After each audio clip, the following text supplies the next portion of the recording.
Hi, welcome to Kazarani Law Group. Now, as I've mentioned in some of my other video clips, we protect consumers' rights using the FDCPA and the RFDCPA, the Fair Debt Collection Practices Act and the Rosenthal Fair Debt Collection Practices Act. Now, we can only do so much to protect the rights of consumers. What we ask our clients to do, and what I always advise consumers to do, is to stay organized. Usually when somebody is in debt, they don't usually owe one credit card company money. They've usually defaulted on several credit cards and have debts to several creditors, like medical bills or your auto financing.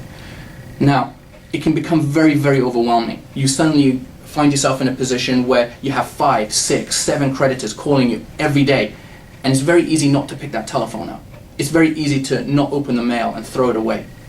But what that actually does is makes the situation worse for you. You can help yourself, and you can help us help you. And how can you do that? You can pick up that telephone. Now that seems a little counterintuitive, I know, but there is a good reason behind that. Like I've mentioned in my other video clips, you have rights that are potentially being violated and you don't know about it. The only way we know that your rights are being violated is if you pick that telephone up and speak to these people.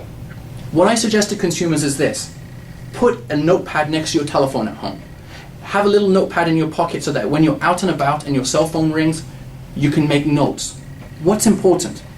You need to know who is calling you, from what company, regarding what debt, on what date, at what time, and take note of what was said on the telephonic communication. Because if you take contemporaneous notes, that is admissible in a court of law.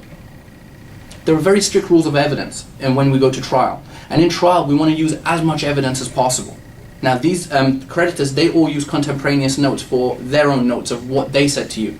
Why shouldn't you have the same right? You do the same. Now, what time, what date, regarding what, all these things could potentially be violations that you don't know about. But once you contact us and we review this list for you, we may be able to see violations that you don't see. Also, the number of times they call you, that could in itself be a violation. On what times and what dates. So the date could become very, very technical. If they already know that you have an attorney or you've already sent a communication to them, told them stop contacting me, that date can become very, very useful. And also, when you're picking the telephone up, what that does is that creates a connection. Because when we want to subpoena your telephone records, when we want to show and prove that these people called you at certain times on certain dates, unless you have a connection, it's not going to appear on your phone bill. We can use that phone bill to help you against these creditors. Now, we love suing creditors and we want to protect you, but you have to help us do that. The other thing that you picking up the telephone does is that it distinguishes different people calling you. If you have 7 people calling you, you may remember somebody did something or said something to you that's a violation. But unless we know who is calling you regarding what debt, we don't know who to sue. So what you're doing is you're distinguishing all the creditors from one another.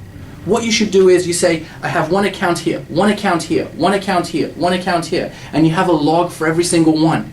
So you know who is collecting on which account. That's number one. Number two is, if you don't have these records, with certain telephone companies, we don't always get all the full records. They only show outbound calls. We don't get the incoming calls. But if you have contemporaneous notes, those are admissible. Keep all your letters, ladies and gentlemen, because each of these letters are meant to have very, very technical notices within them.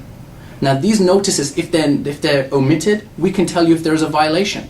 Keep even the envelopes, because the creditors cannot put certain things on the envelopes. And if they do, that could be potentially a lawsuit for you. And it could even be a class action. Help us help you. Kazarani Law Group. We sue creditors. 800-400-6808.